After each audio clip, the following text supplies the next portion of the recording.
baada ya kuhitimu mafunzo tumepata ajira, kwa hiyo tumejiajiri wenyewe. Kwa hiyo tunapata wateja. Tulikuwa tuko mtaani tunazagazaga. Kwa ndio hivyo tunashukuru yani baada ya kutukusanya kwa pamoja, kusikia fursa, kukusanya kwa pamoja. Kwa hiyo tumepata mafunzo, tunashukuru wametupa na vitu.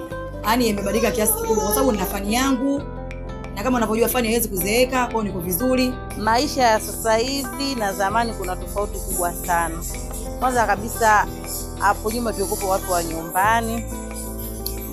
Tumekaa hatuna shughuli yoyote. Toka tulipata mafunzo ya urembo na ususi, kidogo tumepata uelewa, ndio maana tukapata kujiajiri wenyewe. Sasa tunapata hata hela kujikimu, ya kuhudumia watoto wetu wakiumwa au hata kupeleka shule tunapata. Kabla sijafadhiliwa na mradi wa SET, nilikuwa kidogo kiuchumi siko vizuri. Yaani kiasi kwamba hata nilikuwa ninakosa hata jinsi gani ya kuweza kumsaidia yule mtoto wangu. Maana mzazi wake alikuwa kidogo kwa nikataa kulea yule. Kwa baada ya kufadhiliwa na mradi wa SET, nikajua jinsi gani ya kujimudu mimi mwenyewe na jinsi gani ya kumudu yule mtoto. Baada ya kuajiliwa, kwa sasa hivi nikawa nimetoka nyumbani, ama nilikuwa naishi nyumbani. Nikapanga chumba changu. Kwa sasa hivi naweza kumudu mwenyewe mwanangu, namwachia hela mtu ambaye anakaa na mwanangu, nimemwachia pesa. Mimi mwenyewe saizi najimekimeki ili niweze kufungua biashara.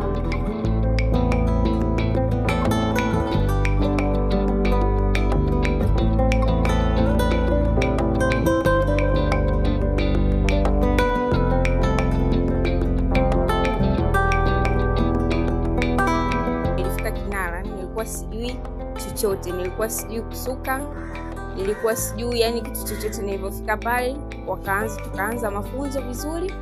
Kwa sasa hivi nashukuru Mungu tumefungua saluni yetu na mambo mengi na yaweza pia. Nilikuwa sipati chochote kama mtoto wa kike, kila kitu nilikuwa namtegemea mzazi.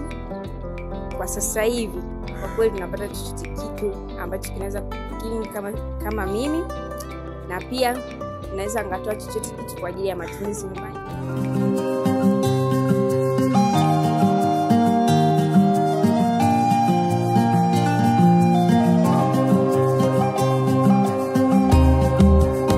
Nimepata ujuzi mzuri tu, nimejifunza vingi na nimeweza kuajiriwa, na hapa naingiza hela kama sio kama mwanzo nipo tu mtaani siingizi chochote. Upatikanaji wa hela ulikuwa mgumu sana. Hivyo mabadiliko makubwa tu, maana naweza kujihudumia kwa chochote mwenyewe. Kupata mafunzo Kinara, kama sasa hivi nimeajiriwa hapa, kwa hivyo kupata kwangu kwa ajira kunisaidia kujikidhi mahitaji, kunisaidia kupata kipato changu, sababu hapo mwanzoni nilikuwa nipo mtaani. Na kama unavyojua mtaani vijana tunashirikishika na vishawishi vingi. Nahisi kama nisingepata hii ajira huenda ningekuwa siku hapo.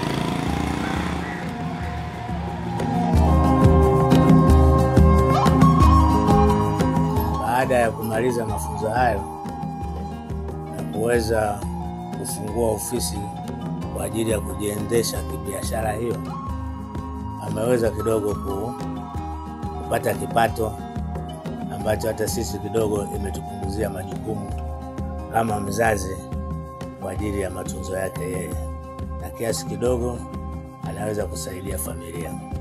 Hivyo basi tunashukuru kwa mafunzo hayo na taasisi hizo waliweza kusaidia vijana wetu. Kiufupi huduma zao ni nzuri, wanatusaidia, wana lugha nzuri kwa wateja pia. Unapokuja wanakushauri, hata ukiomba ushauri unapewa ushauri, sio wa kutosha kwamba unahitaji hela yako.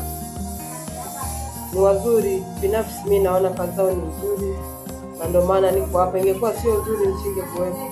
Vijana kweli wamefanikiwa kupata fani nzuri, na hata utendaji wao wa kazi nimeupenda. Kwa hiyo wakapata nafasi nikawaajiri moja kwa moja na nikaanza kufanya nao kazi.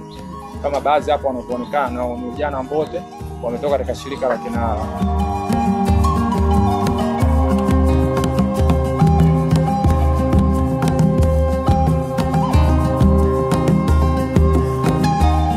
Kwa tasnia ndo tulipotokea huko. Na maana tasnia tulikuwa kama wao mwanzo. Kwamba mpaka sasa hivi ni kitu ambacho kinaendesha maisha yetu na hata kwa niaba yao nao kama wakizingatia hiki wanachofanya itakuja kuwasaidia baadaye. Watu wengi wamekuwa tuseme wanaichukulia kazi ya ususi ni kama kazi tuseme ya uoni, lakini sio kweli. Sababu hata kama hujawa na kile kipaji, ukijifunza unaweza ukajimudu mwenyewe. Cha kwanza, unaweza ukasaidia familia yako.